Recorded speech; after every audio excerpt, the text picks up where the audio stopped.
Paz do Senhor, meus irmãos, graças a Deus estamos aqui mais uma vez, reunidos em nome do Senhor Jesus, para adorar a Deus e estudar a sua santa palavra. Eu convido os irmãos nesse momento a fazermos uma oração, agradecendo ao Senhor por mais um dia e pedindo a direção do Espírito Santo para este trabalho esta noite. Pedimos que o Senhor continue a falar conosco. Peço também que os irmãos compartilhem esta live com outras pessoas, para que mais pessoas possam ser alcançadas pelo estudo da palavra do Senhor. Oremos ao Senhor.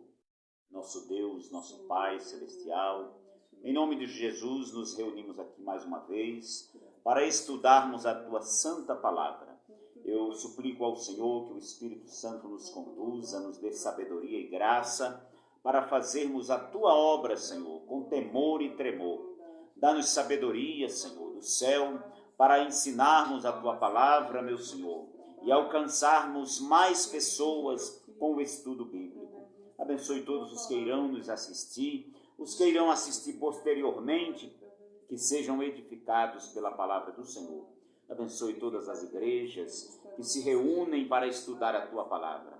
Mais do que nunca, Senhor, precisamos estar alicerçados na palavra de Deus para combatermos o erro e o engano. Ó Deus, abençoe os pastores em todo o Brasil e no mundo que estão na liderança da Igreja do Senhor. Abençoe os que estão enfermos, cura, Senhor, as enfermidades, também os que estão enlutados, conceda, meu Senhor, alento e conforto aos corações. Fica conosco esta noite, nós te agradecemos em nome do Senhor Jesus. Amém. Glória a Deus. Vamos louvar ao Senhor com o hino de número 151 da nossa harpa.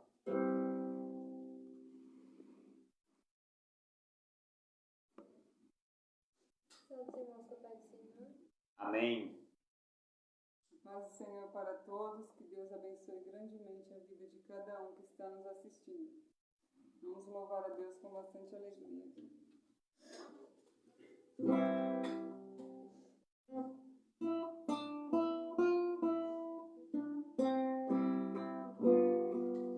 Fala, Jesus querido,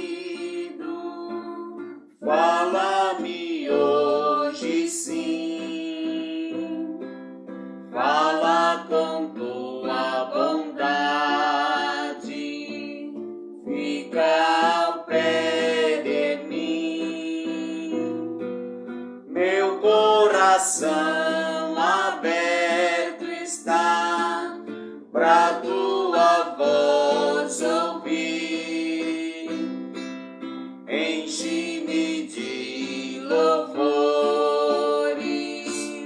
e gozo pra Te servir. Fala-me suavemente, fala com muito amor, vencedor para sempre, livre Te hei de pôr. Fala-me cada dia, sempre em terno tom, ouvir Tua voz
vencedor para sempre, livre te hei de pôr. Fala-me cada dia, sempre em terno tom, ouvir tua voz eu quero, e neste mesmo som, como no tempo antigo, tu revelaste a lei, mostra-me tua vontade e a tua santa grei. Deixa-me gloriar-te, quero a ti louvar, cantar alegremente e sempre te honrar. Fala-me suavemente, fala com muito amor, vencedor para sempre, livre te hei de pôr. Fala-me cada dia, sempre em terno tom, ouvir tua voz eu quero, e deste mesmo som. Graças a Deus. Glória a Deus. Graças a Deus, meus irmãos. Eu cumprimento os irmãos que adentraram agora com a paz do Senhor Jesus, irmã Letícia Moreira, irmão Elias Salles Freitas, nosso amigo lá de Osasco. Deus continue abençoando a vida de vocês. Meus irmãos, nós vamos estudar esta noite a lição de número 11. Já estamos nos aproximando do final do nosso trimestre sobre dons espirituais e ministeriais. Na lição de hoje nós vamos estudar sobre o presbítero, ancião ou bispo. São 3 palavras diferentes, mas nós vamos ver o significado de cada uma delas esta noite. Nosso texto áureo está na epístola do apóstolo Paulo a Tito, capítulo 1, versículo 5. Diz assim a palavra de Deus: Por esta causa te deixei em Creta, para que pusesses em boa ordem as coisas que ainda restam, e de cidade em cidade estabelecesses presbíteros. Verdade prática. O presbítero deve ser constituído por pessoas idôneas para auxiliar na administração da igreja local. Vamos à nossa leitura bíblica em classe. Se encontra na epístola do apóstolo Paulo a Tito, capítulo 1, versículos 5 ao 7, e 1 de Pedro, capítulo 5, versículos 1 a 4. Tito 1, 5. Por esta causa te deixei em Creta, para que pusesses em boa ordem as coisas que ainda restam e de cidade em cidade estabelecesses presbíteros, como já te mandei. Versículo 6. Aquele que for irrepreensível, marido de uma mulher, que tenha filhos fiéis, que não possam ser acusados de dissolução, nem são desobedientes. Porque convém que o bispo seja irrepreensível, como despenseiro da casa de Deus, não soberbo, não iracundo, não dado ao vinho, nem espancador, nem cobiçoso de torpe ganância. Aos presbíteros que estão entre vós, admoesto eu, que sou também presbítero com eles, e testemunha das aflições de Cristo, e participante da glória que se há de revelar. Apacentai o rebanho de Deus, que está entre vós, tendo cuidado dele, não por força, mas voluntariamente, nem por torpe ganância, mas de ânimo pronto. Nem como tendo domínio sobre a herança de Deus, mas servindo de exemplo ao rebanho. E quando aparecer o sumo pastor, alcançareis a incorruptível coroa de glória. Amém. Graças a Deus, meus irmãos, por esta leitura maravilhosa da palavra de Deus, que nos serve como texto bíblico básico para esta lição. Antes de adentrarmos na nossa lição desta semana, como costumo fazer, nós vamos fazer uma rápida revisão da lição passada. Nós estudamos na semana passada sobre o ministério de mestre ou doutor. Nessa lição passada, nós falamos no primeiro tópico sobre Jesus, o mestre por excelência. Nós explicamos para os irmãos que todos os dons ministeriais, eles começam em Jesus. Jesus é o exemplo de todos esses ministérios por excelência. Jesus foi o apóstolo por excelência. Jesus foi o profeta que havia de vir, ou ele é o profeta que havia de vir. Jesus é também o evangelista por excelência. Ele pregou o evangelho por onde passava. Ele foi também o bom pastor, ou pastor por excelência. E ele é o mestre por excelência. Então, todos os dons começam em Jesus Cristo. Nós vimos na lição passada que ele é o mestre da Galileia, e arrastava multidões, atraía multidões após ele.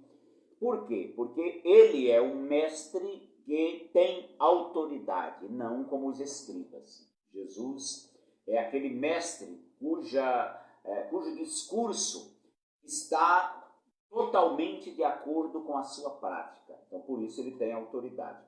Vimos também que ele é o mestre divino. Jesus, como mestre, ele é onisciente. Ele conhece todas as coisas, inclusive os pensamentos. Mas, mesmo sendo um mestre excelente, um mestre divino, e um mestre, ele é também o mestre da humildade. Jesus, ele sempre assumiu a posição de servo. Ele disse para os seus discípulos que não veio para ser servido, mas ele veio para servir. Então ele é o nosso exemplo como mestre. No tópico 2 da semana passada, nós vimos o ensino das Escrituras na igreja do primeiro século. Nós vimos que o ensino da palavra de Deus na igreja é uma ordem de Jesus e que os apóstolos cumpriram rigorosamente esta ordem. A Bíblia diz que a igreja, ela perseverava na doutrina dos apóstolos. E esta expressão doutrina dos apóstolos se refere ao conjunto dos ensinos proferidos por Jesus aos seus apóstolos, que eles deram continuidade durante o seu ministério terreno. Vimos também que eles tinham um ensino persistente. A Bíblia diz que todos os dias eles se reuniam e oravam e ensinavam a palavra de Deus. Por último, nós vimos na lição passada a importância do dom ministerial de mestre. Vimos que é uma necessidade urgente para a igreja da atualidade. Porque onde não há ensino, há engano, erro. As pessoas persistem no erro e podem até ser destruídos, como disse o profeta Oséias. Nós vimos também que a responsabilidade do discipulado é contínua. Nós somos discípulos de Jesus durante toda a nossa vida. Então, o crente aqui nessa terra, ele nunca pode parar de aprender. Ele tem que ter um aprendizado contínuo, um discipulado contínuo. É preciso estudar sempre a palavra do Senhor. E, por último, na lição passada, nós vimos os requisitos necessários para o dom ministerial de mestre. É preciso ser um salvo em Cristo, porque ninguém pode ensinar algo para os outros que não serve para si. Então, antes de você falar de salvação, precisa ser um salvo em Cristo Jesus. Nós vimos também que é necessário o mestre ter o hábito de ler. É preciso ler continuamente para renovar, para reciclar a cada dia o seu aprendizado. Vimos também que o terceiro requisito para o dom de mestre é o preparo intelectual. O mestre da palavra, ele precisa ter um preparo intelectual tanto teológico na Bíblia como secular. Nós não podemos, nos dias de hoje, ter um mestre analfabeto à frente das igrejas. Muitas pessoas insistem nesta prática, mas, irmãos, como que alguém vai ensinar a palavra de Deus se ele for analfabeto? Se ele não conhecer as regras da língua portuguesa, se ele não conhecer um pouco de interpretação bíblica, se ele não conhecer atualidades, tem uma série de coisas. Eu estou falando aqui do mestre, eu não estou falando que para ser salvo a pessoa precisa ter isso. Não, para ser salvo você basta crer em Jesus. Mas para ensinar a palavra de Deus, você precisa ter um preparo intelectual. E por último, é preciso ter um coração em chamas. Não é verdade que o estudo teológico ele esfria o crente. Ao contrário, quando alguém estuda a palavra de Deus de forma sincera e em oração, isso promove no coração dele um avivamento. O coração dele fica em chamas. Na semana passada nós demos aqui alguns exemplos disso, que é, por exemplo, o apóstolo Paulo, que era um grande intelectual e teólogo, e mesmo assim era avivado, ele tinha uma comunhão estreita com Cristo. Também falamos de Apolo, que era um pregador eloquente, poderoso nas Escrituras, mas não era frio espiritualmente, era fervoroso. Também falamos sobre o missionário Eurico Bergsten, finlandês, que veio para o Brasil e passou mais de 50 anos aqui no Brasil ensinando a palavra de Deus, mas era um homem de oração extremamente fervoroso. Falamos também sobre o pastor Valdir Bícego, que foi pastor na Lapa, um fervoroso homem de Deus, mas também um renomado teólogo, escritor e comentarista de lições bíblicas. Pastor Estevão Ângelo de Souza, Antônio Gilberto, Emílio Conde e muitos outros, isso falando só da Assembleia de Deus. Temos também de outras denominações, pessoas de grande conhecimento bíblico e secular, que foram também fervorosos no Espírito. Muito bem, este foi um resumo da lição da semana passada. Nesta semana nós vamos falar sobre o presbítero, bispo ou ancião. Nas 5 primeiras lições, nós falamos sobre os dons ministeriais elencados pelo apóstolo Paulo em Efésios 4:11. Falamos dos apóstolos, dos profetas, dos evangelistas e, por último, dos pastores. Depois pastores e, por último, dos mestres, dos doutores. E nessa lição nós vamos estudar o ministério de presbítero, bispo ou ancião. Não se trata aqui de um dom ministerial dado por Deus, mas é um ministério que é exercido no âmbito da igreja local. O ministério de presbítero ele tem a ver com a organização da igreja. Paulo disse aí no texto áureo que nós lemos que ele orientou a Tito para que estabelecesse presbíteros de cidade em cidade a fim de colocar as coisas em ordem. Então, o presbítero ele está relacionado ao governo da igreja, ao pastoreio da igreja local. Inicialmente, os únicos líderes da igreja cristã eram os apóstolos. Quando nós lemos os primeiros capítulos de Atos dos Apóstolos, de 1 a 10, nós não vemos a figura do ancião ou do presbítero. Nós vemos apenas os apóstolos, que eram os líderes da igreja. Eles se dedicavam a fundar igrejas, pregavam a palavra de Deus, batizavam, e devido ao crescimento rápido da igreja, houve uma murmuração por parte dos não-judeus de que as suas viúvas estavam sendo deixadas de lado e privilegiando-se as viúvas dos judeus. E Pedro disse: não é razoável que nós deixemos a palavra de Deus e a oração para servir às mesas. Então eles decidiram que a igreja escolhesse diáconos para servir às mesas, para distribuir o pão com os necessitados, para cuidar da assistência social. Esse será o tema da nossa próxima lição, o diaconato. E depois desta escolha dos diáconos, a igreja continuou crescendo e eles foram plantando igrejas locais em várias cidades. E aí os apóstolos viram também a necessidade de estabelecer lideranças locais da igreja nessas cidades onde se plantavam as igrejas, para se colocar as coisas em ordem. Por quê? Os apóstolos, eles, nas suas viagens missionárias, eles plantavam uma igreja e aquela igreja ficava ali praticamente sozinha. Os apóstolos partiam para outra cidade, os missionários, por assim dizer. Por exemplo, Paulo, ele fez 3 grandes viagens missionárias. Onde ele passava, ele pregava o evangelho, várias pessoas se convertiam e ali começava uma nova congregação, uma nova igreja. Mas eles não tinham uma organização ministerial como nós temos hoje. Isso foi se desenvolvendo ao longo dos anos. E aí cada um fazia do seu jeito. As igrejas fundadas por Paulo, uns diziam: não, eu sou de Paulo. E aí Apolo, que era um grande pregador, também pregava. E aí a igreja de Corinto, uns diziam: eu sou de Apolo. Outros diziam: não, eu sou de Pedro. Outros: eu sou de João. E outro grupo dizia: eu sou de Cristo. Então Paulo viu a necessidade de estabelecer presbíteros para cuidar das igrejas locais. Nós vimos aí também em Tito 1,5 que Paulo mandou que Tito estabelecesse presbíteros nessa igreja.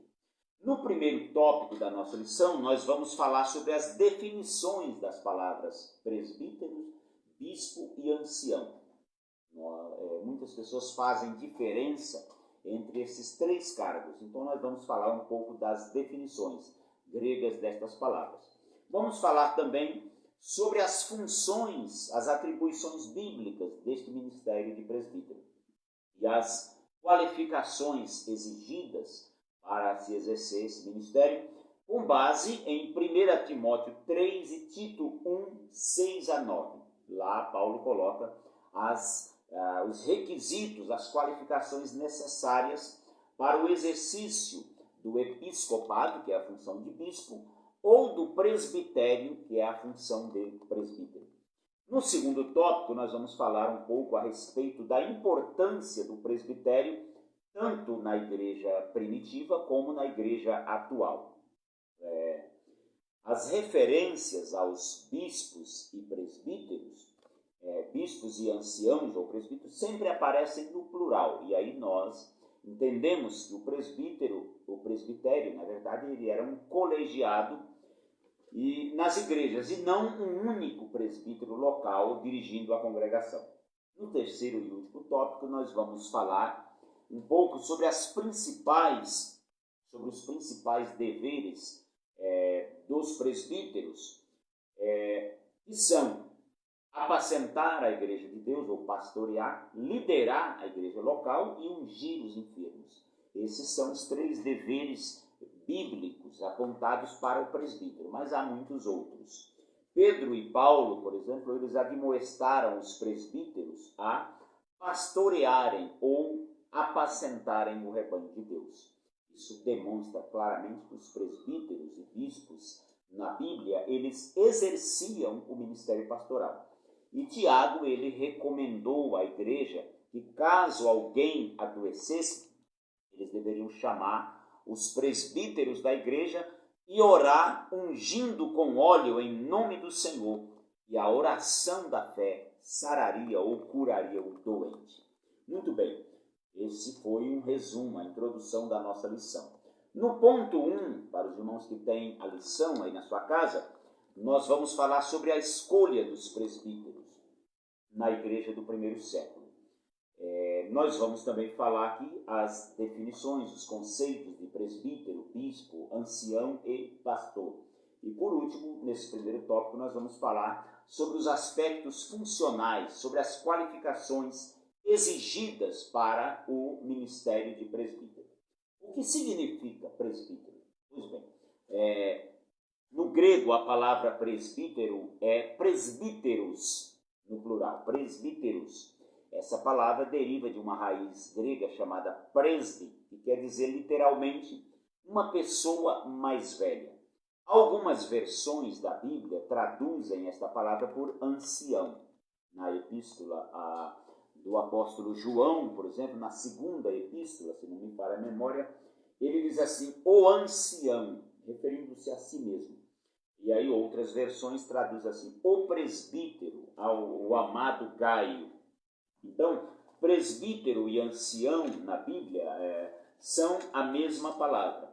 Onde você é a segunda epístola de João, capítulo 1, ele só tem um capítulo, no versículo 1, diz assim, o ancião, a senhora eleita e a seus filhos, aos quais amo na verdade. Não somente eu, mas também todos os que têm conhecido a verdade.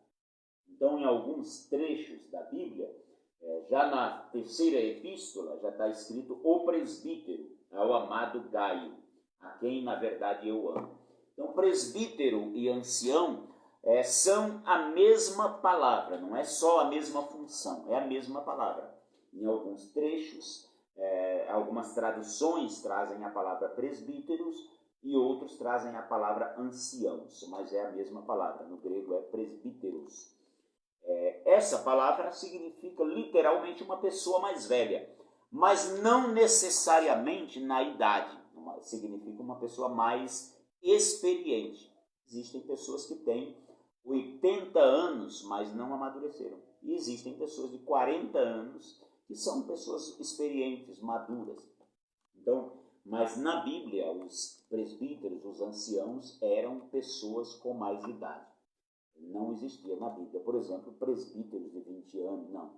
Presbíteros, anciãos, eram as pessoas, os crentes mais antigos, os crentes mais experientes. Tem uma denominação aí que usa véu, que eles discutem isso, porque os líderes de lá são chamados de anciãos. E eles são contra o ministério pastoral. Porém, presbítero, ancião e bispo, na Bíblia eram a mesma coisa. E pastor eram líderes da igreja, seja local ou regional, mas eles eram líderes da igreja. Então, inclusive, na Assembleia de Deus, antigamente, o presbítero era chamado de ancião também. Em outras religiões, comunidades são chamados de anciãos. E a palavra bispo é diferente na Bíblia, mas a função é semelhante. A palavra bispo na Bíblia é episcopos.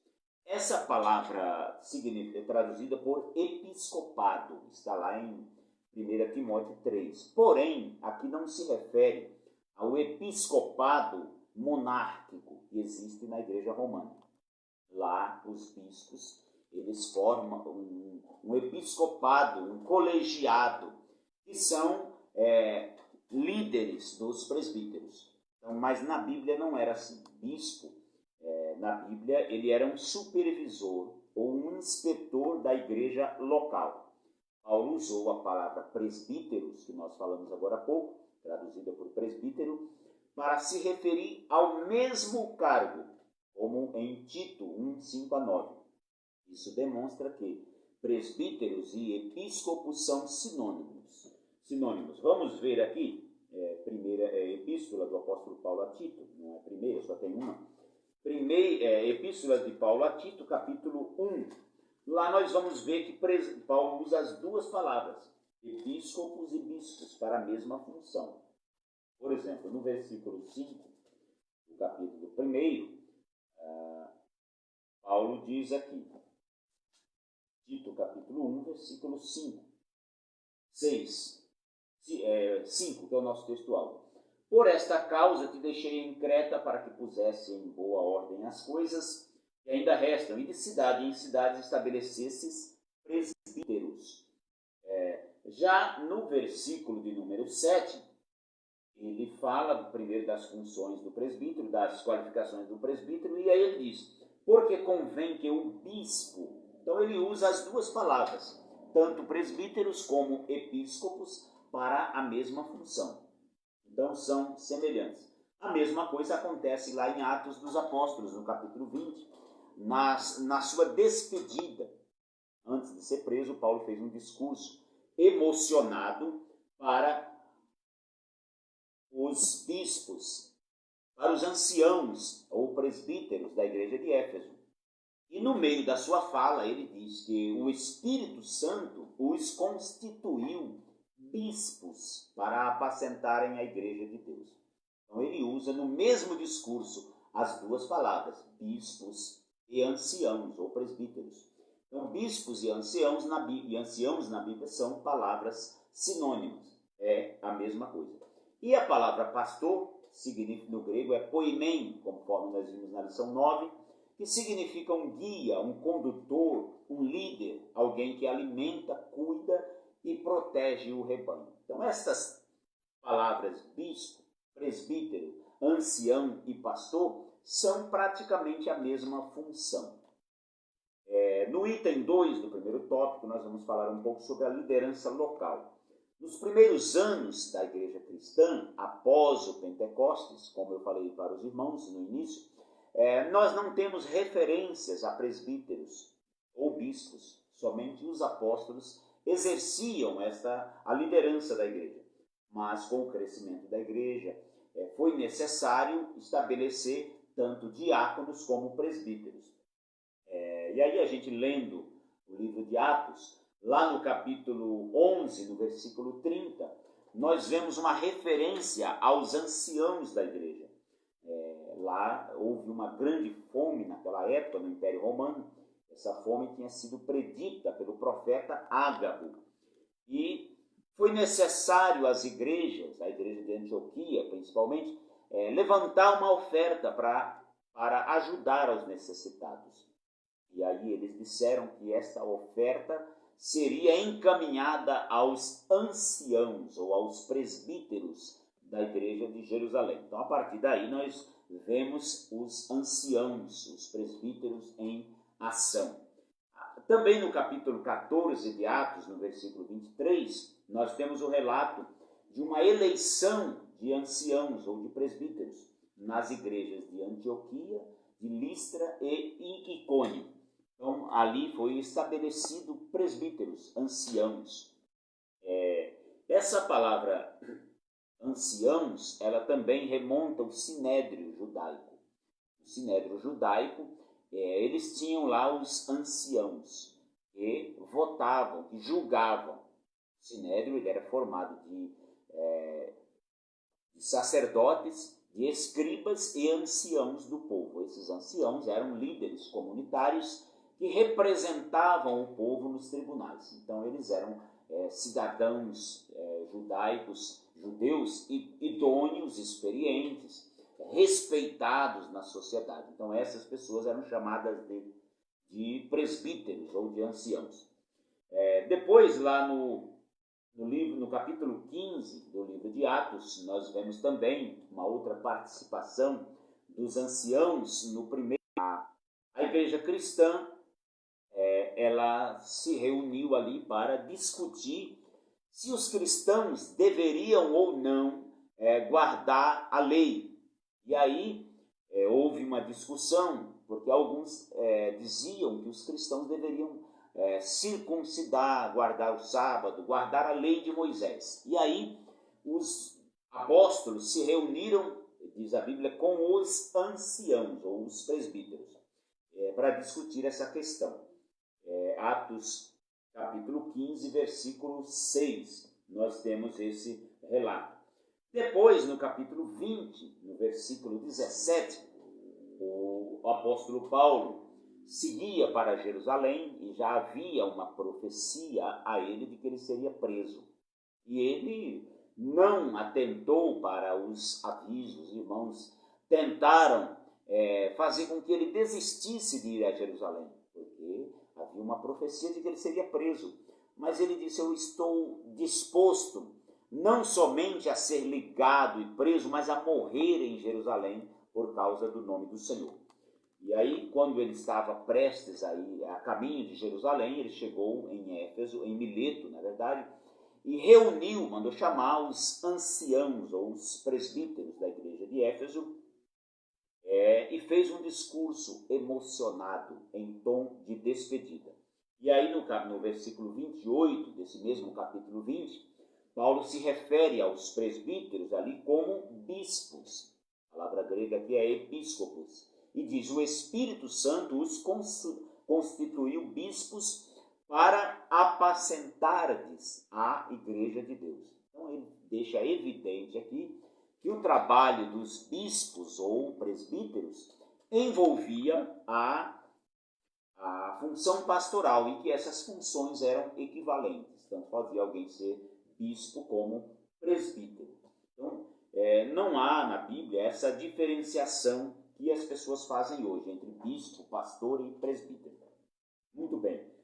No capítulo 5, versículos 1 e 2 da epístola do apóstolo Pedro, que nós lemos na leitura bíblica em classe, ele diz o seguinte, aos presbíteros que estão entre vós, admoesto eu, que sou também presbítero com eles, que apacentem o rebanho de Deus. Outras versões diz, pastoreai o rebanho de Deus. Então, mais uma vez, aqui fica evidente que os presbíteros exerciam a função pastoral no Novo Testamento.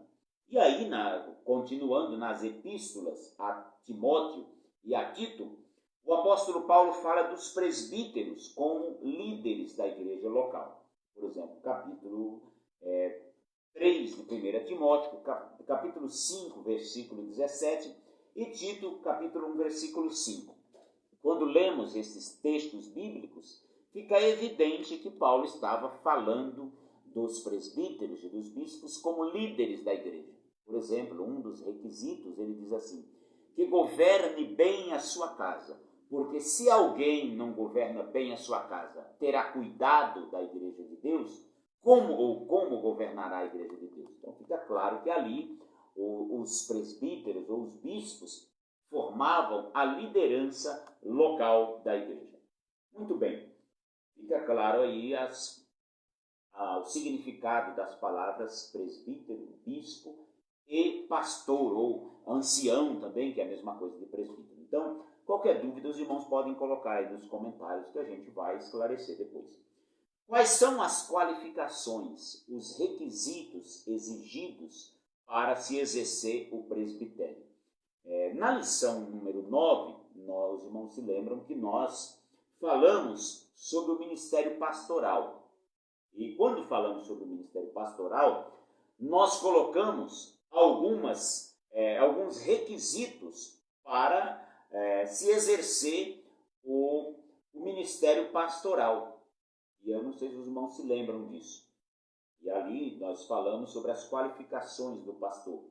E aí o pastor Erinaldo Renovato, comentarista da nossa lição, ele coloca aí as características dos presbíteros para se exercer esse ministério. As funções do presbítero e do pastor são equivalentes.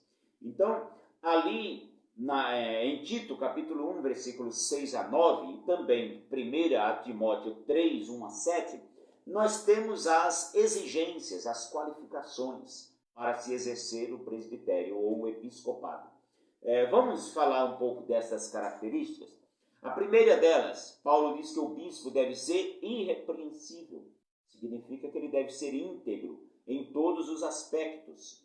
Paulo, escrevendo a Timóteo, ele disse assim, procura apresentar-te a Deus aprovado, como obreiro que não tem do que se envergonhar e que maneja bem a palavra da verdade. Então, o presbítero, o pastor, o bispo, o líder da igreja, ele deve ser íntegro em todos os aspectos. Ele deve falar a verdade, deve ser sincero, deve ser como Jó, desviar-se do mal, ser temente a Deus. Porque, irmãos,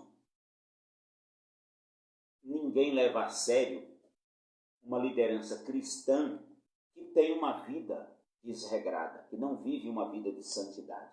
Imagine se um pastor, um presbítero, começa a falar para os irmãos viver em santidade e ele for um mentiroso, um adúltero, um beberrão, uma série de... Não, é preciso ter integridade.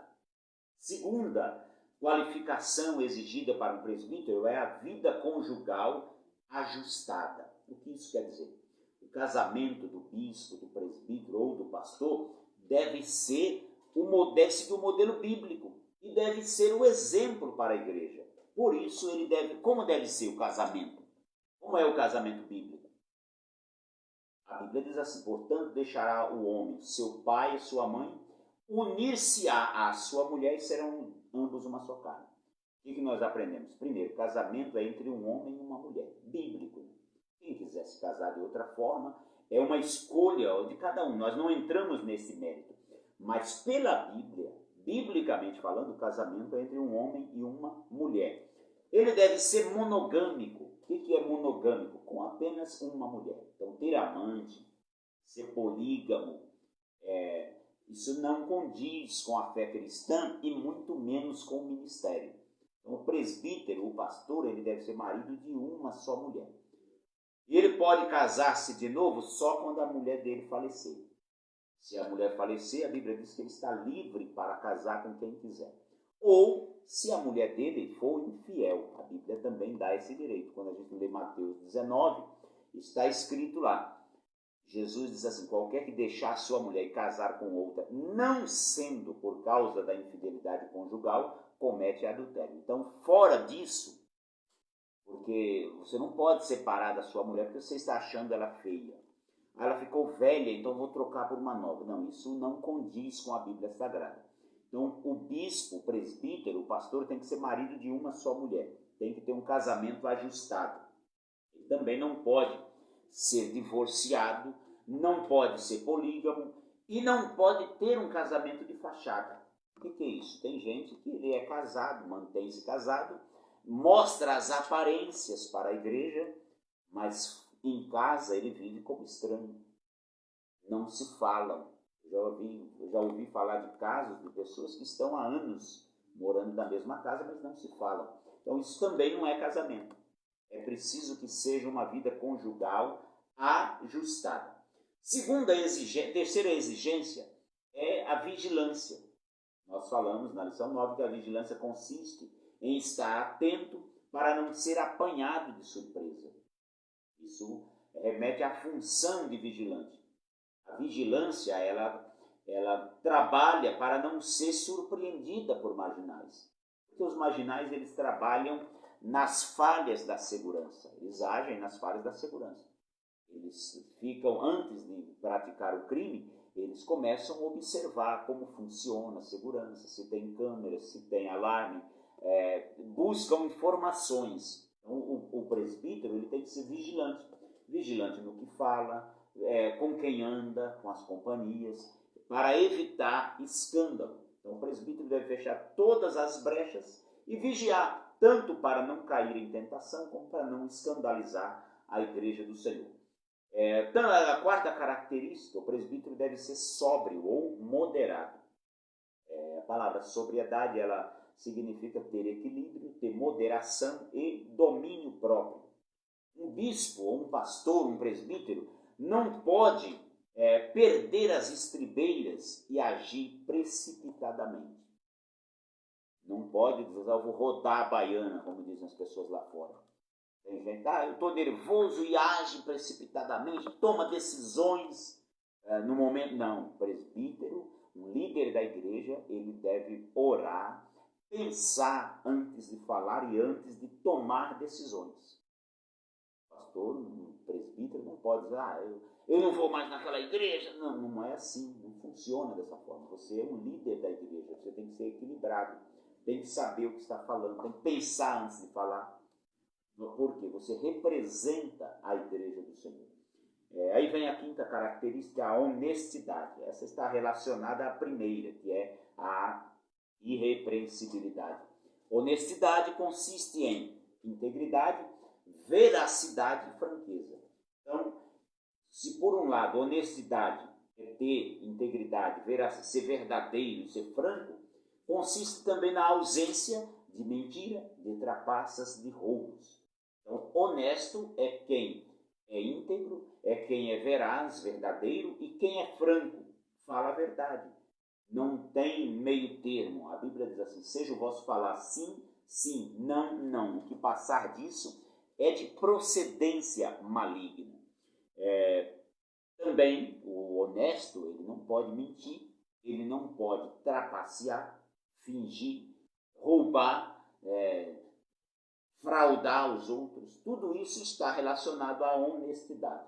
Presbítero, pastor, ancião, ele tem a obrigação de ser honesto em tudo que faz e fala. Outra qualificação, outro requisito exigido para se exercer o presbitério é a aptidão para o ensino.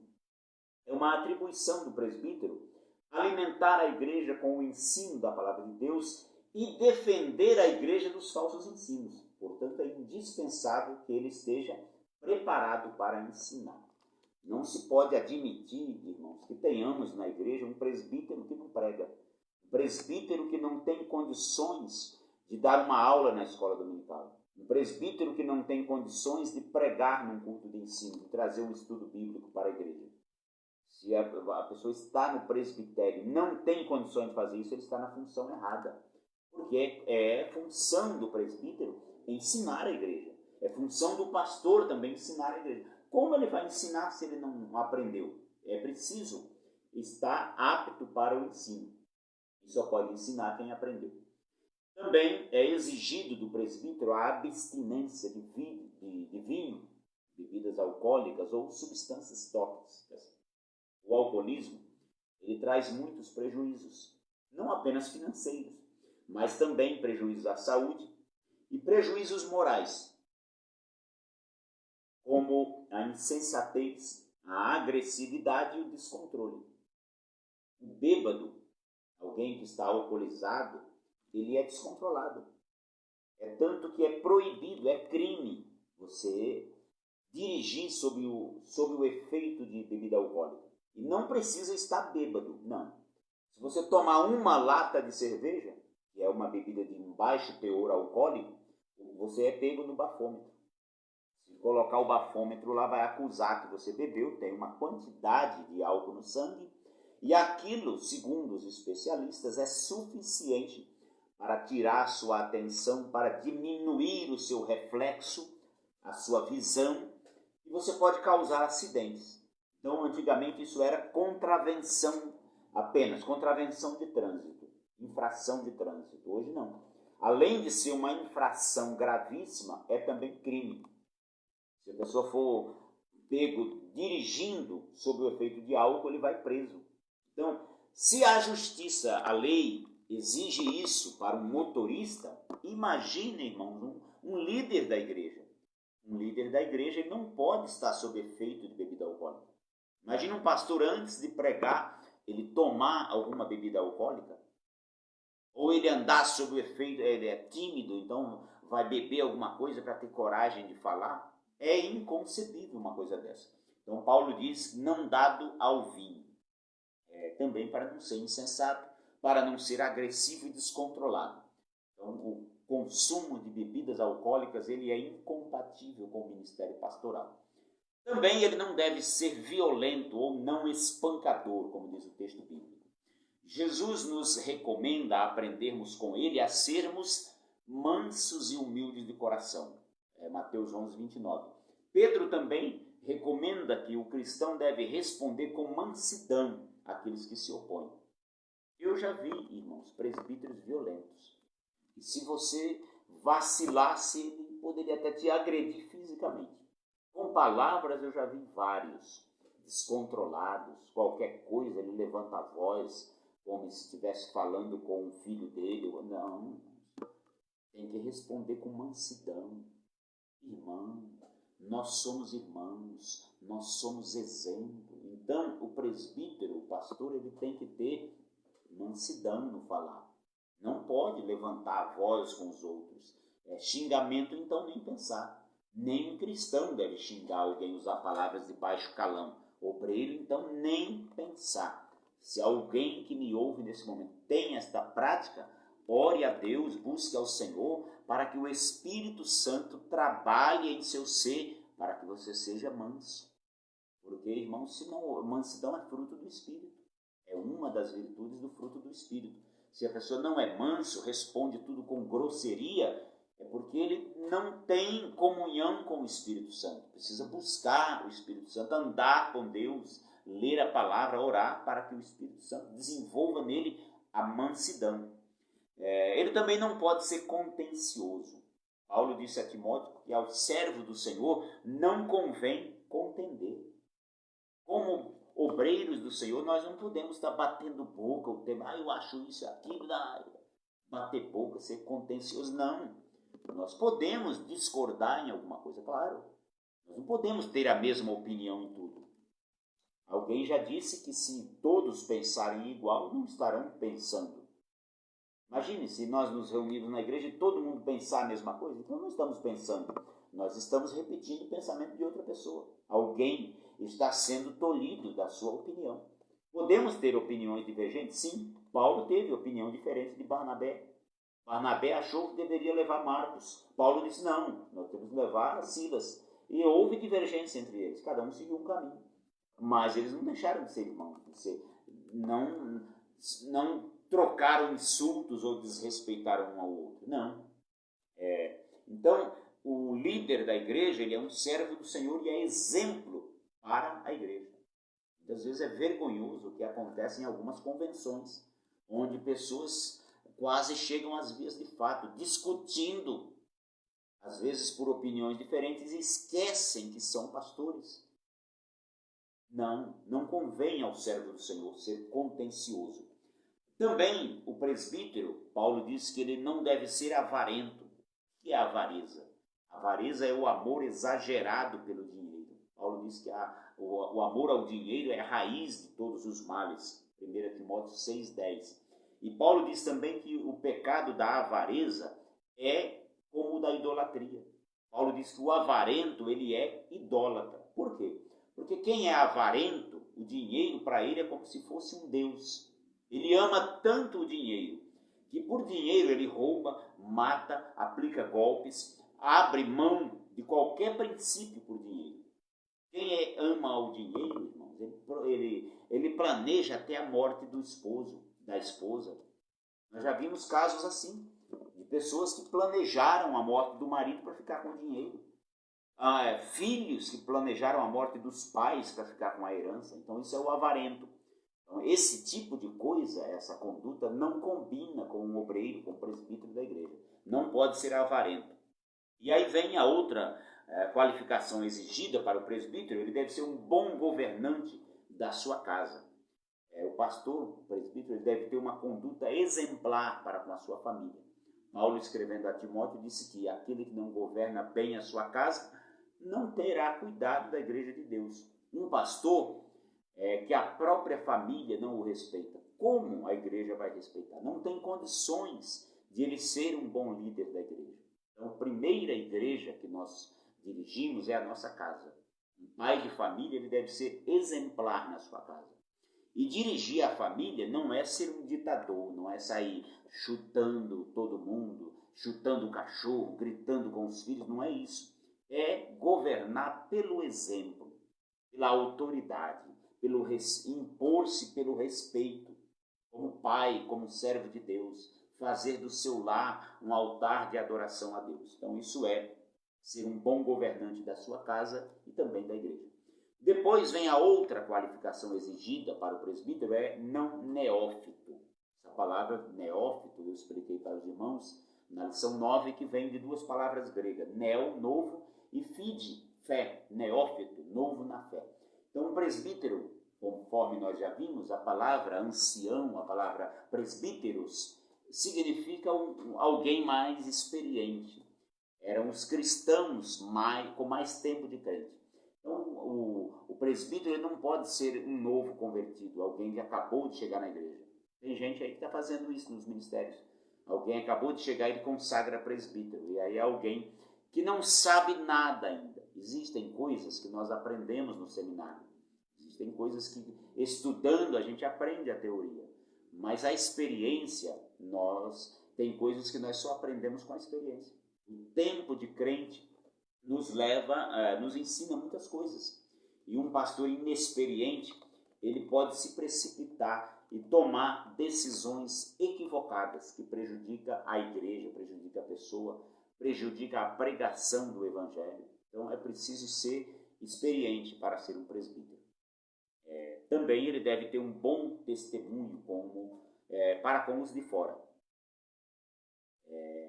Os cristãos, nós os cristãos, somos observados. A Bíblia diz que nós estamos rodeados por uma grande nuvem de testemunha. Então, as pessoas lá de fora, elas estão nos observando. Os pastores, os presbíteros, mais ainda. Todo mundo fala, olha o pastor como é que anda. Então, é importante que nós tenhamos uma boa reputação.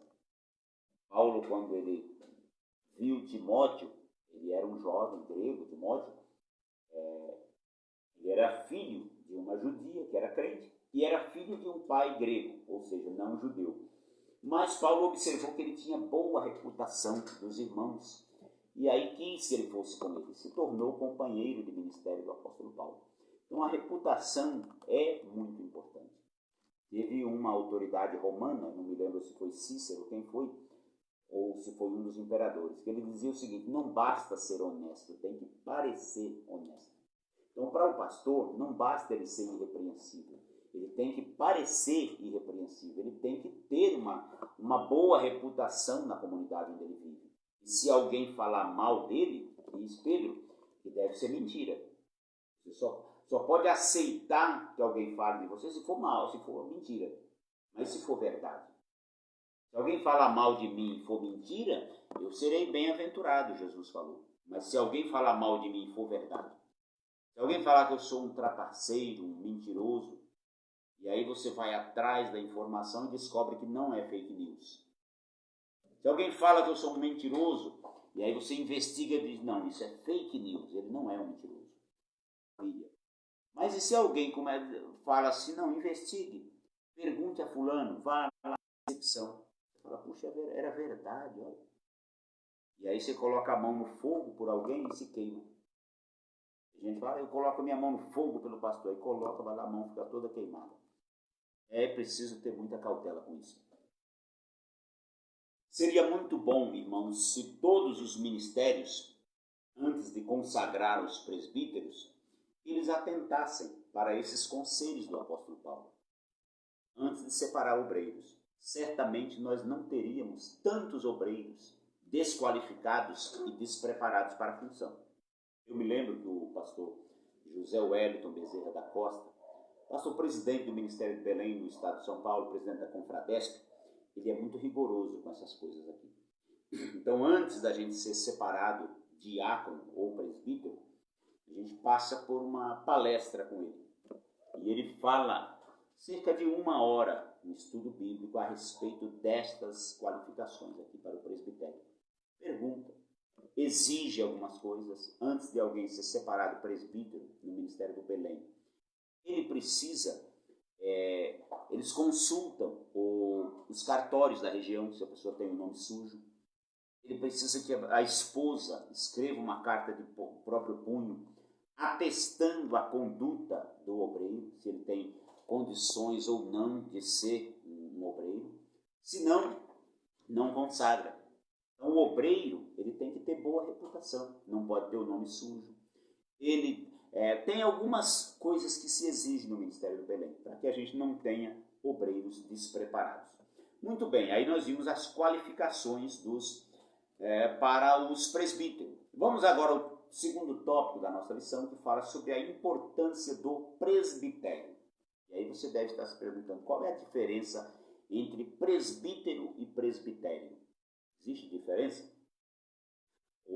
A palavra presbitério, ela vem do grego presbiterion, e ela significa, tanto no sinédrio judaico como na igreja cristã, ela se refere a um grupo de homens mais velhos, dignos, sábios e experientes.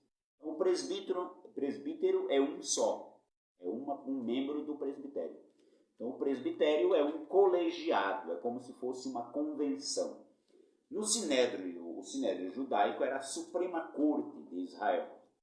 formada por sacerdotes, anciãos ou presbíteros e escribas, que eram os doutores da lei. Os escribas, nós vimos na lição passada que eles eram os responsáveis tanto por copiar os manuscritos bíblicos, como ler a Bíblia nas sinagogas e explicar o significado para o povo. Então esses eram os escribas, eram os mestres, doutores da lei. Então os anciãos, eles faziam parte do Sinédrio. Eles eram líderes comunitários em Israel, muito respeitados, que eram indicados para representar os israelitas na corte, ao lado dos escribas e sacerdotes. Um exemplo aqui seria o tribunal do júri hoje. Hoje nós temos o tribunal do júri, temos o juiz que preside o tribunal, temos o promotor, que é o responsável pela acusação, temos o advogado, que é o responsável pela defesa, e temos os jurados. Os jurados são pessoas leigas, escolhidas aleatoriamente para dar o seu voto. Essas pessoas, elas assistem o tribunal e dão o seu voto, se acham que a pessoa é culpada ou inocente. E baseado no voto dos jurados, com base na defesa apresentada, na acusação, o juiz dá o veredicto final, se a pessoa é culpada ou inocente. Mas naquela época essa escolha não era aleatória, não. Para alguém chegar ao sinédrio como ancião, ele tinha que ter as qualificações necessárias para ser um ancião do sinédrio, ou um presbítero do sinédrio. Tinha que ser uma pessoa respeitada, uma pessoa já com uma certa idade, experiente, conhecedor da lei, para representar o povo, um líder de uma família. Então ele, junto com os sacerdotes e escribas, eles formavam a Suprema Corte de Israel. Eles tinham poder, inclusive, para prender uma pessoa. Jesus, por exemplo, foi julgado no Sinédrio. Porém, eles não tinham, no tempo de Jesus, poder para condenar alguém à morte. Somente a corte romana é que teria esse poder. Na igreja cristã também tinha o seu presbitério. Esse presbitério formava uma espécie de conselho ou assembleia que deliberava junto com os apóstolos sobre assuntos doutrinários, sobre assuntos éticos e administrativos da igreja. Nós temos aí Atos 15, versículos 2, 6, 9 a 11, e Atos 16 e 4, onde temos ali reuniões dos anciãos e apóstolos para discutir alguns temas da igreja. Então o presbitério, ele fazia um papel semelhante às convenções hoje, no caso da Assembleia de Deus. A Assembleia de Deus, ela tem a convenção geral, que é formada por pastores e evangelistas de vários ministérios filiados à convenção geral de todo o Brasil. Então essa é a convenção geral das Assembleias de Deus no Brasil. Todos os presbíteros e os pastores e evangelistas da Assembleia de Deus são considerados ministros, então eles têm direito a voto na convenção. E nós temos as convenções estaduais. Aqui em São Paulo nós temos a Confradesp, que é a Convenção Fraternal das Assembleias de Deus no Estado de São Paulo, que é a Convenção do Ministério do Belém. Temos a Comoespo, que é a Convenção dos Ministros Ortodoxos das Assembleias de Deus do Estado de São Paulo, que é a Convenção do Ministério do Ipiranga. Temos a CIADISPEL, que é a convenção, não sei se é interministerial da Assembleia de Deus, ela fica lá em São Paulo. E temos a COMADESP, convenção que foi a primeira convenção do Estado de São Paulo, Convenção de Ministros da Assembleia de Deus do Estado de São Paulo. As igrejas Assembleia de Deus do litoral de São Paulo são filiadas a ela. Essas 4 convenções são filiadas à Convenção Geral das Assembleias de Deus no Brasil. A Convenção Geral, ela é presidida pelo pastor José Wellington Costa Júnior. E a Convenção Estadual, a Confradesp, é presidida pelo pastor José Wellington Bezerra da Costa, o nosso patriarca.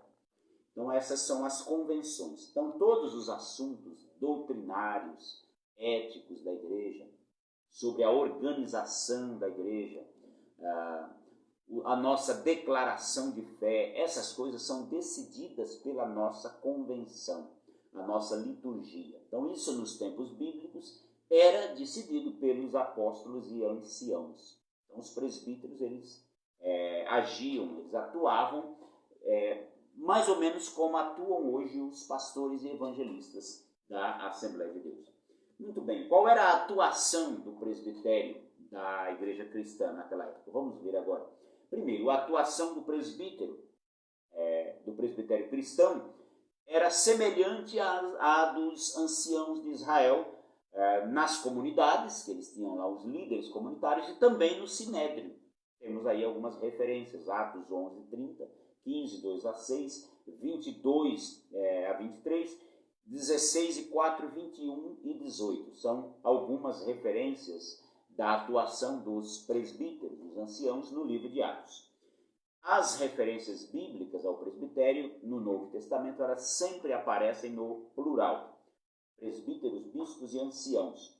Isso nos leva a crer que a função pastoral no Novo Testamento, ela não era exercida por uma única pessoa na igreja, e sim pelo conselho, pelos anciãos, pelo presbitério. Conforme nós vimos na lição 9, quando nós tratamos ali do ministério pastoral, nós falamos das formas de administração eclesiástica, ou forma de governo da igreja. Muitas pessoas não entendem isso. A igreja, ela tem 3 formas de governo: a episcopal, presbiteriana e congregacional. Cada uma dessas formas de governo, elas têm as suas características. E cada igreja, cada obreiro deve seguir as características da sua igreja. Vamos ver aqui, por exemplo, quais são cada uma delas. Sobre a forma de governo presbiteriano. Vamos fazer um resumo rápido, porque nós já falamos disso na lição 9. Na forma de governo presbiteriana, o governo da igreja ele é exercido através do presbitério. Existe o conselho, os presbíteros se reúnem e eles decidem as normas da igreja, as regras, a doutrina com base na Bíblia. Isso é decidido pelo presbitério, não um só, todo o conjunto de presbíteros. E o pastor, nesse modelo, ele é apenas um líder espiritual que se dedica à oração e ao ensino da palavra de Deus. Este é o modelo adotado nas igrejas presbiterianas. Então, as igrejas presbiterianas, elas não têm sedes. Elas são independentes entre si. São vinculadas apenas pela convenção. E o presbitério é quem coordena as igrejas. Eles cuidam da administração, etc. Temos também o modelo episcopal ou assembleano. Esse modelo de igreja ele é exercido através dos bispos ou dos pastores nas convenções. Nessa forma de governo, os pastores ou bispos são tanto líderes espirituais como administradores da igreja. Esse é o modelo adotado pela Igreja Católica Romana. Lá é formada o episcopado monárquico que governa a igreja. Depois dos bispos, tem os presbíteros ou padres e os diáconos. Na igreja evangélica, na Assembleia de Deus e algumas igrejas pentecostais, o modelo é semelhante. Quando iniciou-se, nós tínhamos um modelo parecido com o episcopal, com o presbiteriano, perdão. Mas em 1937, na Convenção Geral de 1937, segundo o pastor Israel de Araújo, em seu livro Dicionário do Movimento Pentecostal, ele relata ali que a forma de governo inicial da Assembleia de Deus era intermediária, ela não era totalmente episcopal, igual à Igreja Católica, e também não era totalmente presbiteriana, era um meio termo entre eles. Eles não aceitavam a hierarquia que existia na Igreja Católica, que o bispo estava acima dos presbíteros e os presbíteros acima dos diáconos, e o Papa acima de todos. Então eles não aceitavam isso, também não aceitavam um episcopado formal. Eles entendiam que a função de bispo e pastor era a mesma, E também que o cargo de presbítero era separado, que era um auxiliar do pastor. Mas em algumas regiões da Assembleia de Deus, o presbítero ele desempenha todas as funções pastorais. Em algumas regiões, o presbítero ele unge enfermos, ele ministra a ceia, batiza, dirige congregação. Mas aí na Convenção Geral de 1937, na Assembleia de Deus em São Paulo, foi debatida essa questão. Se os ancianos, os presbíteros, poderiam ser considerados pastores. Nos lembram que eu falei que antigamente, na Assembleia de Deus, o presbítero era chamado de ancião. Depois é que mudou para presbítero. Então eles decidiram ali que eles não poderiam ser considerados pastores. Mas estabeleceram então a administração eclesiástica que nós temos hoje. A hierarquia. A hierarquia que nós temos hoje é o seguinte: nós temos diáconos, presbíteros e ministros. E esses ministros são os pastores e evangelistas. O presbítero na igreja, a Assembleia de Deus, ele é um pastor local. Ele pastoreia congregações, ele sob a supervisão de um pastor setorial, e ele é responsável pela supervisão de várias congregações. O pastor setorial é responsável pela supervisão de várias congregações em uma região ou num campo de trabalho. Então aí o presbítero ele é um pastor local, subordinado ao pastor setorial. Mas é importante nós destacarmos, irmãos, que a Assembleia de Deus ela é uma igreja plural. Você diz assim: eu sou da Assembleia de Deus. Aí a gente pergunta: de qual Assembleia de Deus? Por quê? Porque não são iguais. Muita gente confunde isso. Às vezes as pessoas me perguntam: você é de qual igreja? Eu falo: da Assembleia de Deus. É a mesma do Silas Malafaia? É a mesma de não sei quem? Não, não é a mesma. Existe a diferença. Por isso que nós adotamos ministério tal, ministério do Belém, ministério do Madureira. Porque existem diferenças administrativas. O nosso credo, ou seja, a nossa declaração de fé, o nosso cremos, ele é praticamente o mesmo em todas as Assembleias de Deus. Se você perguntar na Assembleia de Deus Madureira, do Belém, no que você crê, e perguntar para mim no que você crê, é a mesma coisa. Nós cremos em um único Deus eternamente subsistente, em 3 pessoas, o Pai, o Filho e o Espírito Santo. Todas as Assembleias de Deus vão falar isso. Se você perguntar assim, você falar: eu creio na Bíblia Sagrada como a única regra de fé e prática. Todas as Assembleias de Deus creem nisso. Eu creio no nascimento virginal de Jesus Cristo. Todos creem nisso. Então não existe diferença na Assembleia de Deus de credo, não. Mas existem diferenças administrativas. Existem diferenças de nomenclatura. Até na mesma convenção, no mesmo ministério, existem diferenças. Por exemplo, um presbítero aqui em São Paulo, ele é considerado um pastor. Ele dirige congregação. Em outros estados, ele dirige congregação, mas não é chamado de pastor. As pessoas me chamam de pastor, mas eu não sou pastor. Eu sou presbítero. Em outros estados, eu não posso ser chamado de pastor. Aqui se chamar não tem problema. Principalmente se eu dirigir a congregação. Ou se eu for o auxiliar do meu pastor. Então não tem problema. Mas em outros estados não pode. Existem, como nós vimos, estados em que o presbítero ele pode batizar. Aqui em São Paulo não. Aqui o presbítero não batiza. Quem batiza são os pastores e evangelistas, os ministérios os ministros do evangelho. A irmã Lília está perguntando se os presbíteros têm direito a voto na convenção. Não, irmã Lília.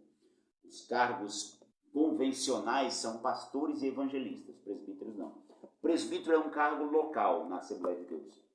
Por exemplo, eu sou presbítero no estado de São Paulo, vinculado ao Ministério do Belém. Mas, mesmo assim, a Assembleia de Deus ela tem campos eclesiásticos. Cada campo tem um presidente.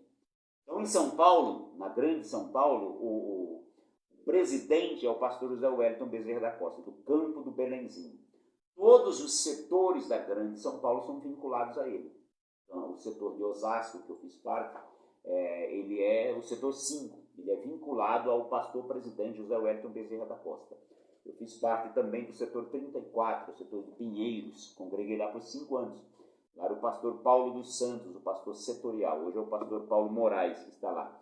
Ele é também vinculado ao pastor José Wellington Bezerra da Costa, no campo do Belenzinho. Então, os presbíteros, eles são consagrados no Belenzinho. Mas se eu mudo, como eu mudei para São Carlos, continua sendo a Assembleia de Deus, continua sendo o Ministério do Belém, mas aqui tem outro presidente. Então, eu estou vinculado hoje ao pastor Eli Martins de Souza, presidente do Ministério do Belém em São Carlos. Os diáconos, os presbíteros, eles são consagrados aqui.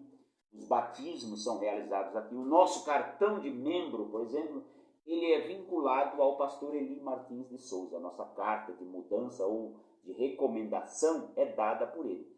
Agora, cada campo do Ministério do Belém ele é vinculado à Confradesp, que é a Convenção Fraternal das Assembleias de Deus no Brasil. No estado de São Paulo, perdão. E a Confradesp, os ministros do Ministério do Belém, eles são vinculados à Convenção Geral das Assembleias de Deus no Brasil. E aí você me pergunta, e se eu for de São Paulo a Pernambuco, eu sou presbítero, eu sou recebido lá? Isso depende do pastor de lá. Porque é outro estado, é outra convenção, é outro pastor. Embora seja a mesma igreja, tem outra liderança. Então eu vou ficar em observação e ele vai decidir se me recebe como presbítero ou não. Então, o presbítero na Assembleia de Deus, ele é um obreiro local e é vinculado a um campo da Assembleia de Deus. Lá em Pernambuco, eles não têm campo, eles só têm filiais. Eles não têm mais, só tem um pastor presidente, que é o pastor Ailton José Alves. Eu falo Pernambuco porque eu sou de lá. Então lá o pastor presidente estadual é o pastor Ailton José Alves. Ele tem as filiais, tem a filial de Petrolina, a filial de Caruaru, de Salgueiro, de Cabrobó. Então várias cidades, Arco Verde, Casa Amarela, são filiais, mas todas vinculadas a um único pastor presidente. E nas igrejas locais, nas cidades, eles têm os presbíteros, que são dirigentes de congregação. E esses presbíteros são vinculados a um pastor da filial. E esse pastor da filial ele responde a Recife, que é o pastor presidente. Então essas diferenças, irmãos, elas não são doutrinárias, são apenas administrativas. E para que você, presbítero, não tenha problema, você deve seguir as diretrizes da igreja que você faz parte, para não gerar problemas, exceto se estas normas e diretrizes contrariarem as doutrinas bíblicas. Aí não. Se eles criarem alguma norma aqui que contraria a palavra de Deus, eu sou o primeiro a chegar lá, pastor, o senhor vai me desculpar, mas eu não posso caminhar junto com o senhor aqui. Aqui está fora da Bíblia, eu não posso caminhar. Não posso seguir nessa mesma direção. Temos o terceiro modelo de administração eclesiástica, que é o modelo congregacional. Esse modelo congregacional, o governo da igreja é exercido pelos próprios membros, através de uma junta administrativa escolhida por eles. É um formato como de um condomínio, por exemplo. Um condomínio, você escolhe o síndico, e este síndico administra o prédio, ou os prédios, as torres, de acordo com o tamanho do condomínio. E ele tem mandato. Então, nas igrejas batistas, elas seguem o modelo congregacional. Muita gente confunde isso, irmãos. Tem gente que congrega na Assembleia de Deus e ele quer aplicar o modelo administrativo congregacional. Não vai dar certo, porque o nosso modelo administrativo é episcopal. Nós temos um pastor presidente, nós temos um pastor local. Então, nós temos que nos reportar a eles. Nós não podemos, por exemplo, administrar a igreja local, como se ela fosse independente. Não, não é. Porque o nosso modelo é assim. Nosso modelo, nós temos um pastor presidente e ele é o responsável administrativamente perante o Estado. Por exemplo, se houver algum processo contra a igreja, quem é que responde? É o pastor presidente. Ele será citado no processo. Por isso que ele tem, evidentemente, que ter os cuidados necessários. Quando tem uma dívida da igreja para pagar, em nome do CNPJ da igreja, A igreja local, ela não tem CNPJ. O CNPJ, ele é o da sede. Então, é o pastor de lá que é responsável. Por isso, a cobrança. Agora, o presbítero, o pastor local, ele é um representante do ministério. Se ele, pastor local, desobedecer às leis, cometer algum crime e a igreja for multada, o pastor presidente é citado, mas o pastor presidente vai citar o nome dele. Vai dizer, ele é o responsável por aquela congregação. Então ele pagará a multa, ele poderá ser processado se cometer algum crime. Então é importante nós nos inteirarmos dessas funções da nossa denominação, para não termos problema. Mas do ponto de vista bíblico, é o que nós vimos anteriormente. Muito bem. Vamos agora, irmãos, à valorização do presbitério, no item 3 do ponto 2. Paulo diz que os presbíteros que presidem devem ser estimados e dignos de duplicada honra. 1 Timóteo 5,17. Algumas versões traduzem essa palavra presidem por governam. Então isso mostra que os presbíteros eram os administradores da igreja no primeiro século, na igreja primitiva. Infelizmente, muitos ministérios não valorizam o presbitério da igreja. Eu já ouvi pessoas dizerem assim, pastor não é presbítero, ou presbítero não é pastor, ele é simplesmente um dirigente de congregação. Mas isso, irmãos, é um absurdo. Imagine se o obreiro, o presbítero, ele lidera a congregação, ele é o responsável por doutrinar a igreja, por visitar os enfermos, por cuidar e proteger o rebanho. Como é que eu vou dizer que uma pessoa dessa não é pastor? Eu já tive pastores, líderes de congregação que eram presbíteros, mais de um, eram presbíteros. Mas eu sempre chamei de pastor, porque é o meu pastor. O pastor que eu tenho hoje, ele é um pastor, ele não é presbítero mais. Já foi presbítero, já foi evangelista, hoje ele é pastor, credenciado do Ministério do Belém. Mas se ele fosse presbítero, eu chamaria de pastor e respeitaria. Por quê? Porque o presbítero é o pastor local. Claro, ele não é o presidente do ministério. Ele não é o pastor setorial ou pastor de campo, mas ele é um pastor. Ele é o responsável pela congregação. E alguns, eles chegam a dizer assim, ele é um presbítero com ação pastoral. Ora, todo presbítero tem ação pastoral na Bíblia. A Bíblia recomenda que os presbíteros e bispos pastoreiem, apacentem o rebanho de Deus. Como é que alguém vai pastorear sem ser pastor? Esta subestimação do presbitério, eu entendo que ela é proposital. Como assim? Algumas pessoas que têm um viés ditatorial, que não querem dividir o governo da igreja com ninguém, e tem aquela ideia, quem manda aqui sou eu, o pastor aqui sou eu, quem não estiver satisfeito saia, ou coisas do tipo. Mas isso não tem nenhuma base bíblica, irmãos. Ninguém é dono da igreja. A igreja é de Deus. Paulo disse assim, vocês são lavoura de Deus. E nós somos trabalhadores da lavoura de Deus. Então os obreiros da igreja, eles devem cuidar do rebanho, mas sabendo que o rebanho não é seu. Nós não temos autoridade para querer mandar na igreja. Pedro disse que nós devemos apacentar o rebanho de Deus, não como dominadores, mas servindo de exemplo ao rebanho do Senhor. É muito importante isso, a gente ter essa cautela para não querermos ser donos da igreja. Então, o presbítero, ele deve ser valorizado. Na igreja cristã, no início, como nós vimos, existia o presbitério, o conselho para ajudar o pastor nas decisões. Eles formaram o concílio de Jerusalém para discutir algumas questões éticas e doutrinárias, e os anciãos, os presbíteros, estavam lá. Eu, particularmente, discordo da ideia de presbítero não participar de convenção. Nós temos, por exemplo, em vários estados no Brasil, presbíteros que são pastores há anos, que dirigem congregações. O meu primeiro pastor, por exemplo, o presbítero Isaías Soares da Silva, lá em Pernambuco, ele é presbítero até hoje. Ele é presbítero há mais de 40 anos. mas ele sempre foi pastor. Por quê? Ele sempre dirigiu congregações. E é uma pessoa experiente, hoje ele está com 80 anos, vai fazer 81 anos esse ano.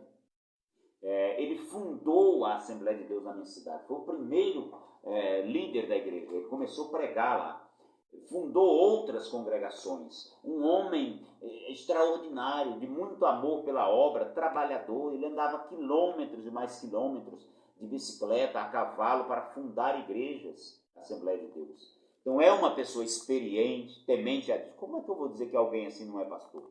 Então é preciso valorizar. Como um homem desse não pode participar de uma convenção? Pode até participar como assistente, como ouvinte, mas não pode votar. Então, eu acho que isso precisa mudar. Mas é uma opinião minha, irmãos. Na prática, as convenções da Assembleia de Deus, elas são formadas apenas de pastores e evangelistas. Os presbíteros, eles não têm voz nesse sentido. E na igreja local, nós temos o pastor ou o presbítero, que dirige a congregação, e o co-pastor ou um auxiliar, que também é presbítero.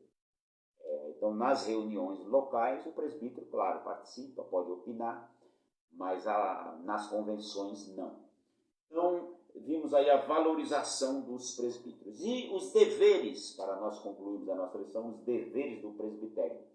Na Bíblia, nós vamos fazer um resumo apenas de 3 funções principais do presbítero na Bíblia, que é apacentar ou pastorear a igreja de Deus, liderar a igreja local e ungir os enfermos. Pedro e Paulo, quando eles falaram aos presbíteros, eles falaram para que eles pastoreassem, ou Pedro disse pastorear, e Paulo disse para apacentar a igreja de Deus. Então isso mostra claramente que os presbíteros e bispos na Bíblia eram considerados pastores. E Tiago disse para que alguém, para a igreja, quando alguém estiver doente, chame os presbíteros da igreja e unja com óleo em nome do Senhor, e a oração da fé salvará o doente. Primeiro, apacentar a igreja. Como nós vimos nos primeiros tópicos, fazia parte da função dos presbíteros pastorear a igreja local. E aí alguns entendem aqui que na Bíblia o cargo de pastor era exercido pelos próprios presbíteros. Veja que Pedro era apóstolo, mas ele disse, recomendo eu, que sou também um presbítero. Então Pedro se considerava um presbítero.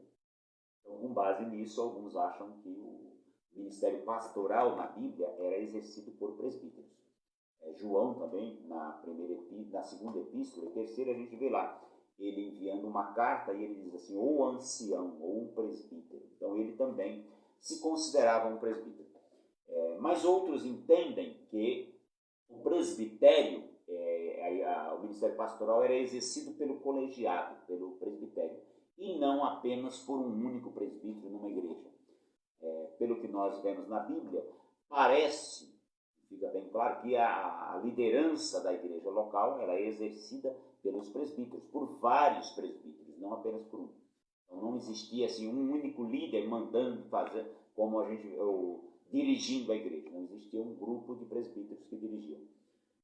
Mas o fato, seja qual for das duas opiniões aí, o fato é que os presbíteros eles tinham a missão de pastorear a igreja de Deus. E conforme nós vimos na lição 9, quando falamos de pastor, a missão de pastorear uma igreja é alimentar a igreja com a palavra de Deus, cuidar da igreja, cuidar do rebanho, visitar os doentes, visitar os que se desviaram, orientar cada um, proteger.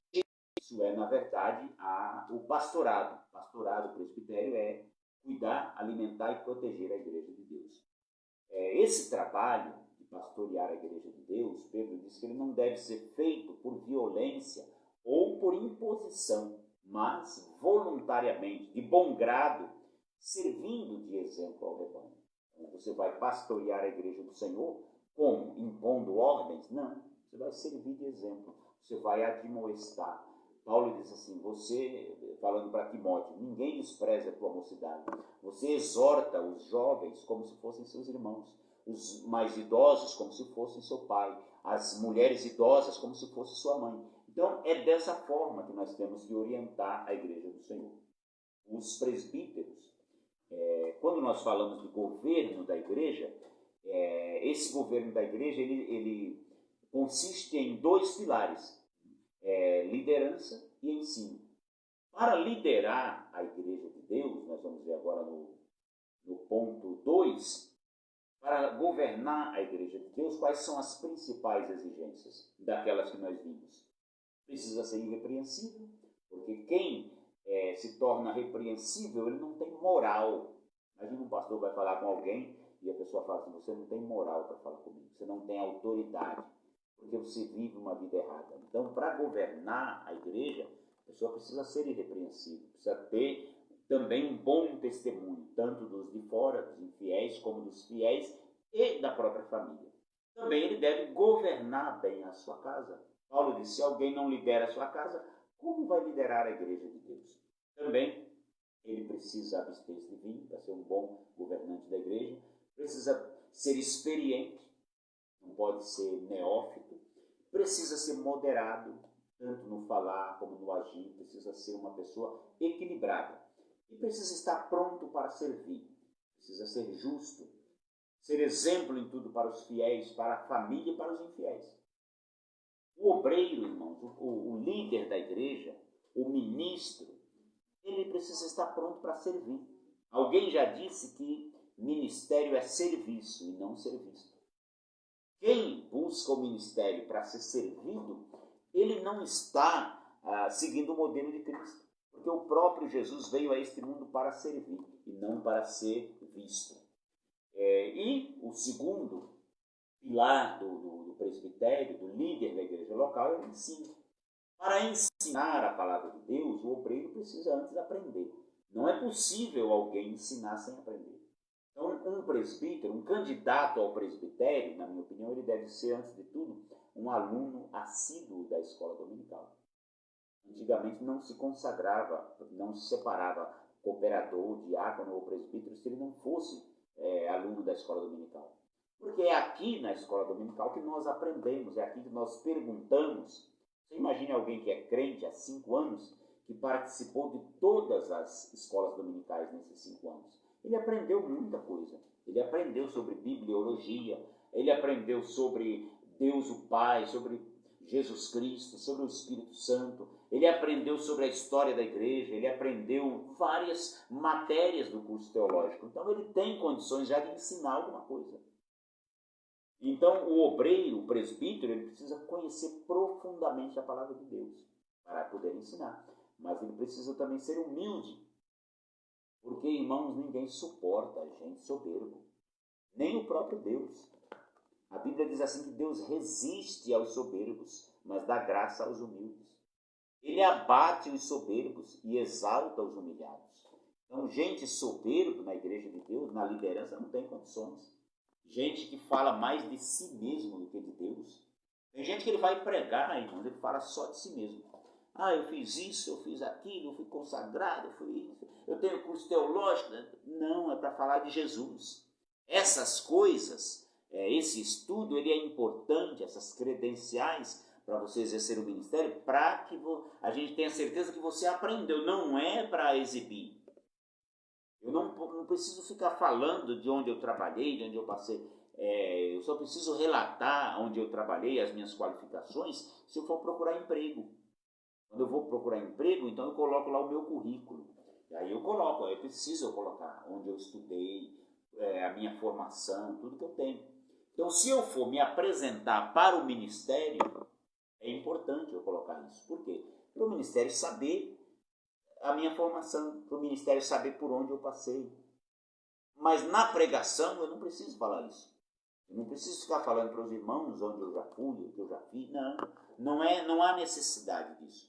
Então ele precisa conhecer a palavra de Deus, ser humilde e viver o que ensina. Porque somente assim terá autoridade e credibilidade. Você não pode ensinar uma coisa e viver outra. Você não pode ensinar, não furte, mas você ser uma pessoa que furta os outros. Irmãos, a Bíblia diz para não matar, mas aí você já matou não sei quantos. Se não matou fisicamente, mas matou moralmente. Então, não seja violento, mas aí, se pisar no meu carro, já viu. Bateu, levou. Então é preciso que a gente viva aquilo que nós ensinamos. Terceira e último dever dos presbíteros na Bíblia era ungir os enfermos. Tiago diz que se alguém estiver doente, chame os presbíteros da igreja e ore, ungindo com óleo em nome do Senhor. Há muita confusão, irmãos, com relação a óleo. Tem gente que fala óleo ungido. Não existe óleo ungido. Isso é redundância. Se eu falar óleo ungido, é equivalente a eu falar água molhada. Você fala água molhada, então a mesma coisa é óleo ungido. Porque ungir tem que ser com óleo. Ninguém unge outro com as mãos. Eu impus as mãos e ungi. Não, ali é imposição de mãos. Ungir tem que ser com óleo. Ungir é o efeito de derramar óleo em alguém. Então você só pode ungir se for com óleo. Então não existe óleo ungido. Não vá comprar óleo por aí achando que é ungido, que é milagroso. Não, nada disso. No Novo Testamento, irmãos, o ato de ungir é somente para os enfermos. Somente para pessoas enfermas. Não existe no Novo Testamento unção para casas, para templos ou qualquer objeto. Irmão, eu trouxe aqui minha carteira profissional para o senhor ungir. Não tem base bíblica isso. Irmãos, eu trouxe aqui a minha aliança para Deus abençoar o casamento, eu derramo um pouco de óleo aqui. Não tem base bíblica essas coisas. Não existe também unção para pessoas que não estejam doentes, para prosperar, para ser feliz. Não tem base bíblica. A única menção a óleo no Novo Testamento é para os enfermos. Somente os enfermos. Se não está doente, não venha para eu ungir. Eu fui numa igreja uma vez, e no final o pastor foi orar e começou a passar óleo na mão dele, derramava assim, passava na mão dos obreiros, os obreiros saíam passando no povo. Independente se estava doente. Tem um aqui em São Paulo que ele sai com um balde de óleo, derramando no povo, jogando para cima. E eu ouvi falar de eu não sei se ele fez isso, que ele queria colocar num helicóptero lá e sair despejando óleo sobre a cidade de São Paulo. Então isso são, irmãos, inovações, heresias, não tem nenhuma base bíblica. O óleo na Bíblia, no Novo Testamento, é para ungir os doentes. No Velho Testamento é diferente, nós não estamos na Velha Aliança. No Velho Testamento havia o efeito de ungir o rei com óleo.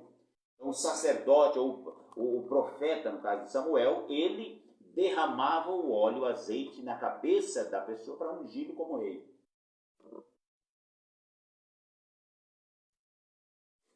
Tem uma pergunta aqui. Pastor, tem igreja que os irmãos têm óleo em casa? Pode? Não, está errado. O óleo, ele só pode ser aplicado pelo presbítero. Se você for um presbítero e tem óleo em casa, tudo bem, eu tenho. Por quê? Se alguém chegar aqui na minha casa e pedir uma oração, está doente, eu vou ungir com óleo em nome do Senhor, não é no meu nome. Então você pode ter o óleo na sua casa se você for presbítero. Se não for, não tenha não. A não ser que você guarde para quando o presbítero chegar e ele unge com óleo. Mas não vai pegar óleo e passar na sua própria testa, que não vai valer de nada. Porque quem cura, irmãos, não é o óleo. Isso precisa ficar claro. Não é o óleo que cura. O óleo é apenas um símbolo da ação do Espírito Santo. E o presbítero, como um ministro de Deus, ele unge com óleo e o Senhor cura. Não é ele que cura também. Então, o ato de ungir enfermos, ele é simbólico, apenas para representar o Espírito Santo, a ação do Espírito Santo na cura divina. Não é o óleo que cura, ele não tem poder místico ou medicinal. Uma vez eu vi um diácono falando que um pastor mandou ele beber o óleo, e ele bebeu. Está errado, irmão. Ele pode, inclusive, se contaminar. Aquele óleo não é comestível. O azeite, ele é para ungir. E só é para ungir a testa, não é para ungir o local da enfermidade. Tem gente que tem essa mania também. A irmã está lá com uma enfermidade na barriga e lá vai ele pôr a mão na barriga da irmã. Completamente errado. Pega um marido ciumento, já arrumou uma confusão lá. Então, ungir, aprendam, presbíteros e quem não for presbítero ainda. Ungir com óleo. Tem que ser com óleo, claro, não existe unção com água. Unção é o ato de passar óleo, então é com óleo. Ungir, somente presbíteros que ungem. E na testa. Por que na testa? Para que você não crie constrangimento de ungir a pessoa em outro lugar. Então, alguém está com uma dor na perna, vou ungir a perna dele? Não, você unge a testa. Entendeu? Diácono pode ter em casa ou só presbítero? Só presbíteros, irmão. Somente presbíteros ungem. Eu conheci irmã que tinha óleo em casa e saía ungindo todo mundo. Está totalmente por fora da Bíblia. A unção é o único texto na Bíblia que fala de ungir, é Tiago 5,14. Aí você vai ver lá, chame quem? Os diáconos da igreja? Não, os presbíteros. E unja com óleo, em nome do Senhor, e a oração da fé salvará o doente. Então, somente presbíteros, ou o pastor que também é presbítero. Muito bem, então vimos aí sobre a unção.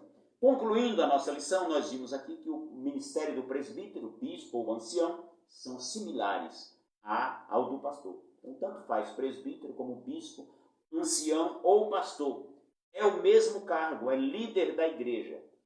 Se um presbítero lidera a igreja, ele é o pastor. E se um pastor lidera a igreja, ele é como se fosse um presbítero do Novo Testamento. Ou um ancião, ou um bispo. É a mesma função.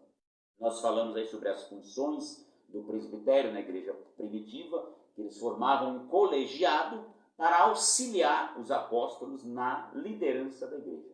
Falamos também sobre as formas de administração eclesiásticas e destacamos aí a importância dos presbíteros da Assembleia de Deus, igreja que, graças a Deus, eu faço parte dela desde que me converti. A única igreja que eu congreguei até hoje foi a Assembleia de Deus. Então, eu vou falar por ela, porque eu pertenço à Assembleia de Deus. Se na sua igreja, outra pessoa aí, em outro ministério, tem funções diferentes para o presbitério, isso é local, irmão. Cada igreja tem a sua forma de governo. Se congrega numa igreja presbiteriana, então lá é o presbitério que governa a igreja. Se congrega numa igreja batista, é a junta administrativa que vai administrar a igreja, e o pastor é simplesmente um líder espiritual. Ele vai cuidar somente de questões espirituais. Entenderam?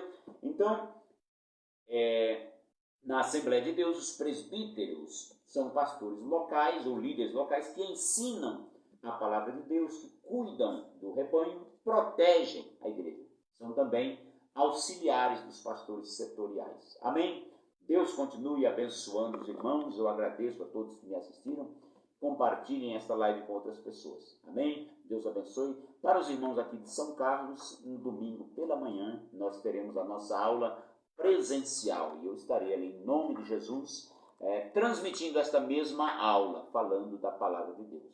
Então, às 9 da manhã, na rua João Antônio Boni, número 650, Assembleia de Deus, Ministério do Belém, pastoreada pelo pastor Gessé de Jesus Menezes. Você é nosso convidado. Amém? Vamos orar ao Senhor, agradecendo a Ele por tudo. Pai, em nome de Jesus, nós agradecemos ao Senhor por este momento de estudo da Tua Palavra. Eu oro neste momento por todos os irmãos e irmãs que assistiram esta live, que eles possam, Senhor, guardar em seu coração aquilo que aprenderam. Dá-nos, Senhor, um fim de semana abençoado, que nós possamos, Senhor, perseverar na fé até o dia da Tua vinda. Nós te agradecemos por tudo em nome de Jesus. Amém. Que a graça do nosso Senhor e Salvador Jesus Cristo, o amor de Deus, o nosso Pai, a comunhão e as consolações do Espírito Santo sejam com todo o povo de Deus. Todos dizem amém. Deus vos abençoe em nome de Jesus.